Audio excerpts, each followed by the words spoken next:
नमस्ते। थर्ड आई में आपका स्वागत है। आज गांधी जी की पुण्यतिथि है 30 जनवरी और बहुत से कार्यक्रम हुए हैं। इसी बहाने कम से कम गांधी को एक दिन और याद कर लेते हैं। लेकिन उसी पुण्यतिथि के वाले दिन कुछ ऐसी चीज़ें भी हो रही हैं देश में जिसका जवाब बहुत सीधे सीधे नहीं है। जो जानकार लोग हैं वो कहते हैं कि नहीं, इस तरह का मार्केट में होता ही है, इस तरह का चलता ही है, इत्यादि इत्यादि। मैं बात कर रहा हूँ अडानी जी का, जो अभी कुछ उनके बिजनेस पे प्रश्न चिन्ह लगाए हैं। और प्रश्न चिन्ह लगाने वाले हिंडनबर्ग जी जो हैं, जो न्यूयॉर्क सिटी की एक रिसर्च फर्म है, उन्होंने उनके ऊपर कुछ सवालिया प्रश्न किए हैं। और पब्लिक डोमेन में है, सारे पेपर्स में है, सबको पता है क्या हो रहा है।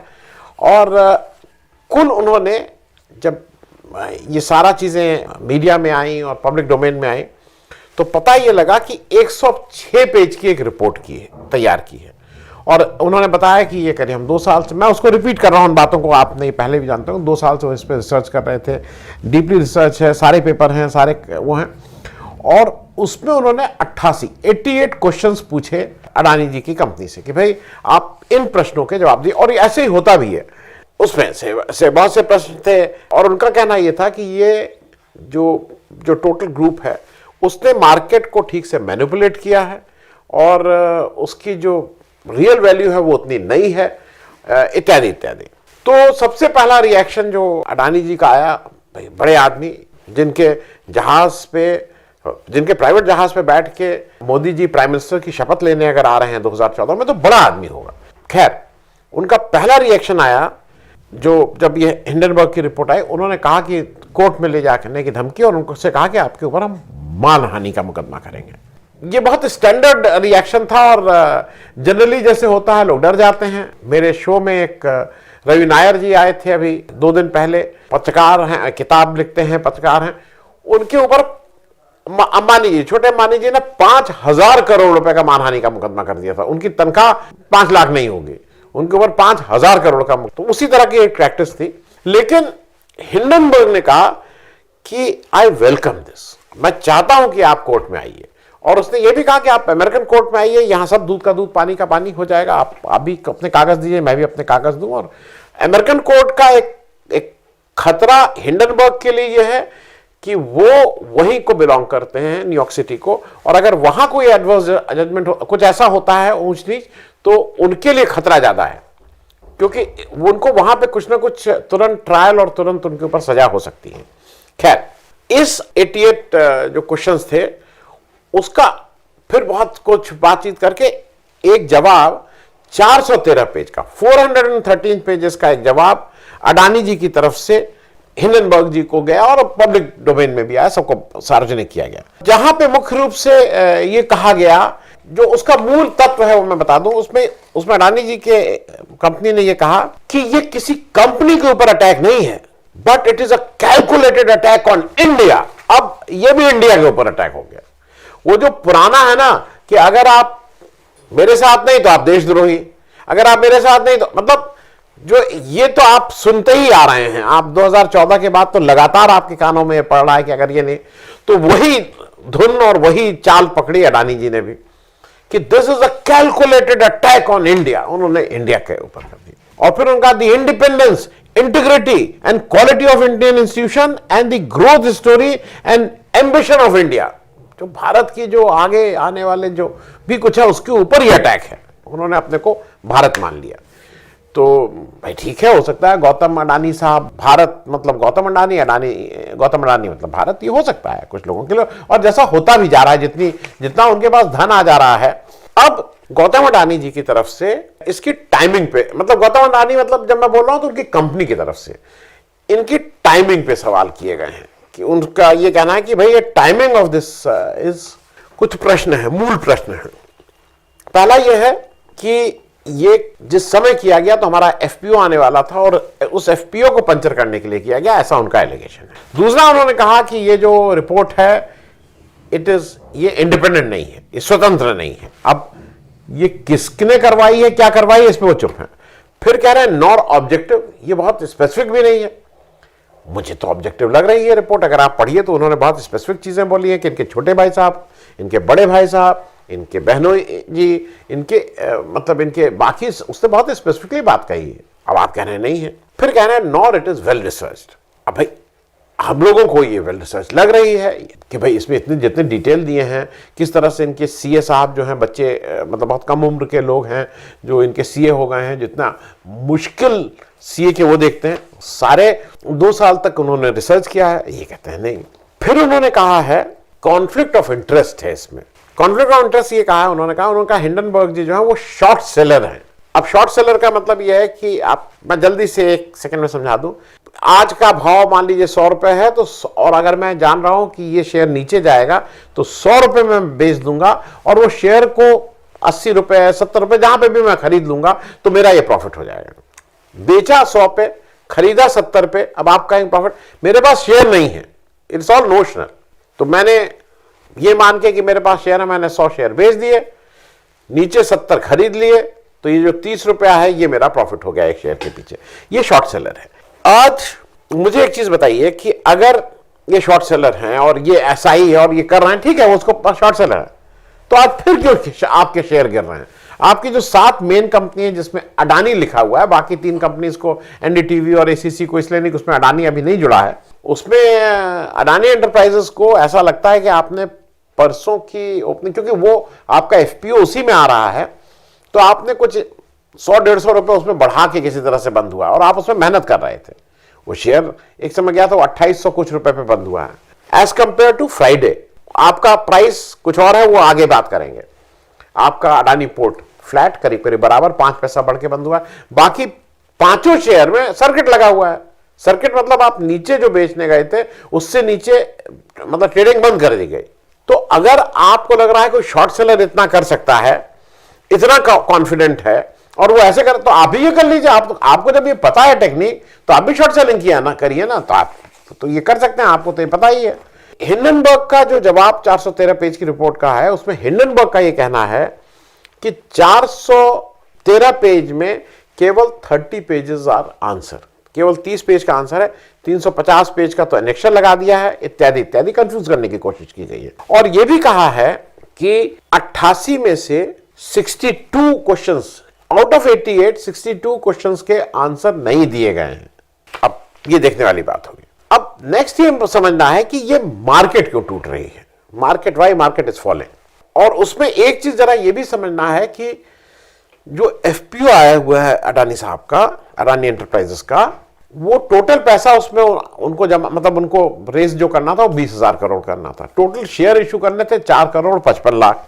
तो जो उनका प्राइस बैंड है, जिस प्राइस पे वो देंगे, वो 3,112 रुपए से लेके 3,276। The price band is 3,112 to 3,276।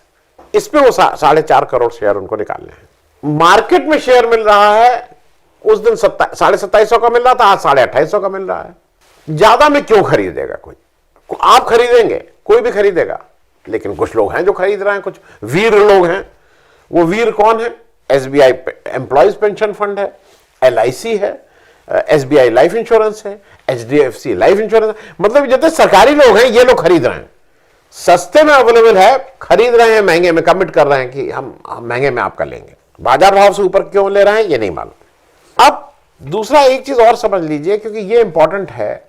LIC ने करीब 74,000 करोड़ 74,000 करोड़ रुपए निवेश कर रखे हैं अडानी जी में, और जबकि बाकी म्यूचुअल फंड हैं उन्होंने नहीं लगाए हैं। म्यूचुअल फंड की जो टॉप होल्डिंग है उसमें अडानी के शेयर्स बहुत कम दिखते हैं, उनको ये रिस्क ज्यादा लगता है। लेकिन एलआईसी को तो डंडा मार के कहा गया लगाओ, तो उसने लगाया है। उनका उस 74,000 करोड़ में फ्राइडे को, मुझे आज की फिगर नहीं है मेरे पास, फ्राइडे को ऑलरेडी वो 18,000 करोड़ उनका जा चुका था। अब एक लोन का भी इनका समझ लीजिए, मोटे तौर पे समझ लीजिए, अभी वो मैं स्पेसिफिक पे नहीं आ रहा हूं।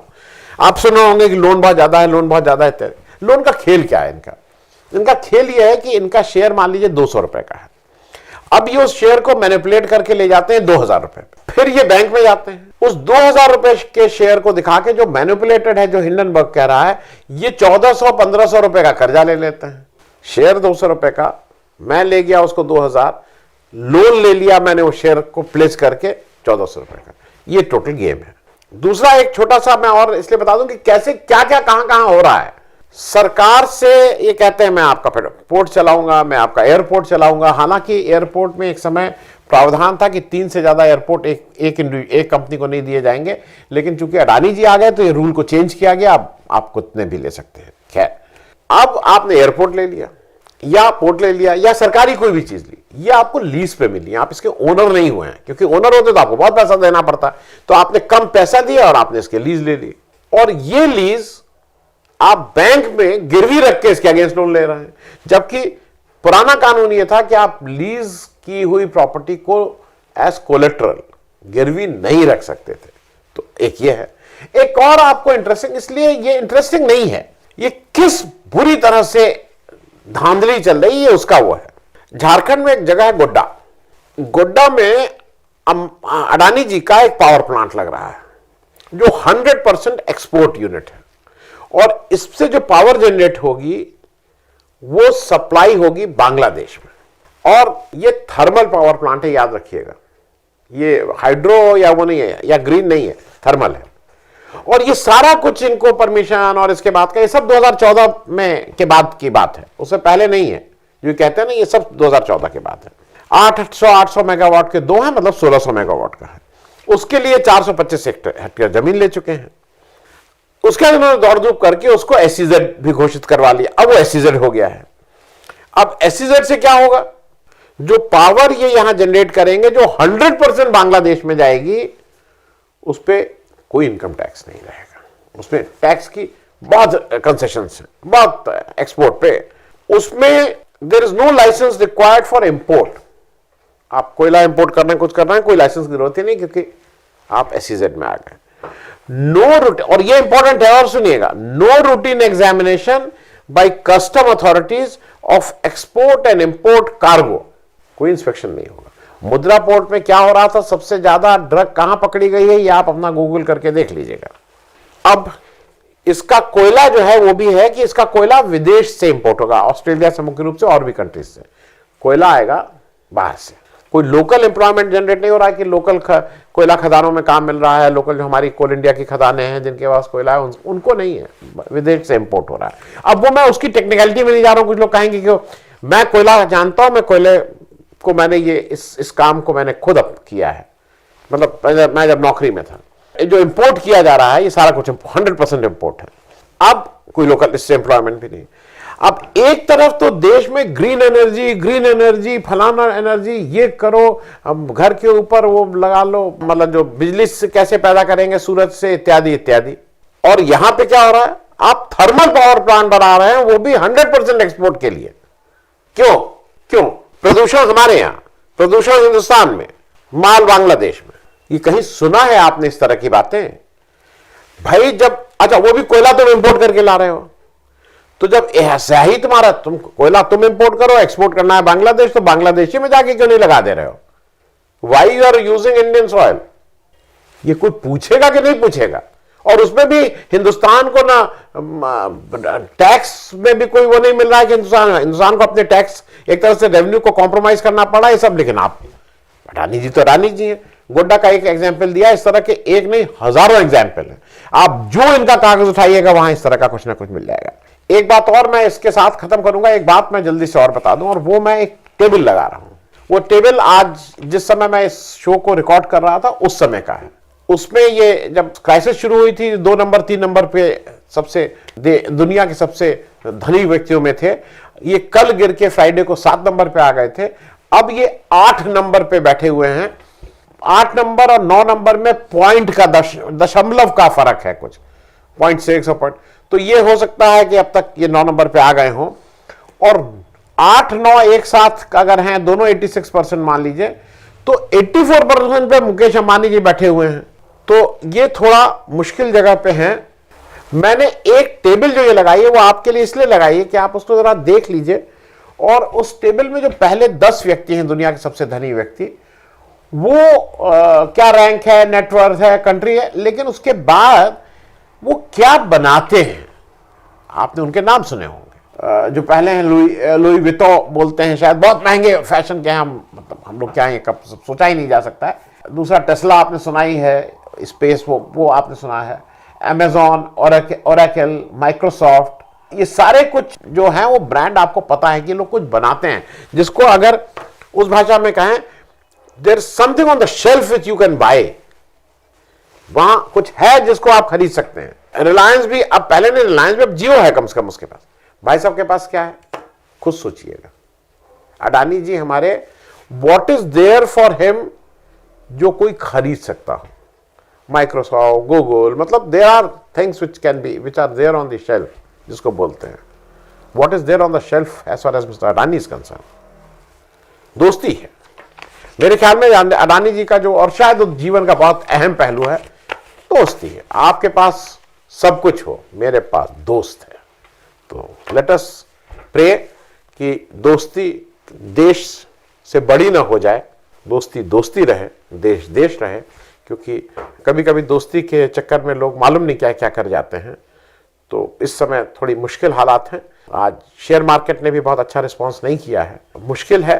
और मुझे ये लगता है कि जितनी जल्दी इससे ये निपट लेंगे, साफ साफ हो जाएंगे, उतना आसान है, नहीं तो the road ahead is not very comfortable. Thank you so much.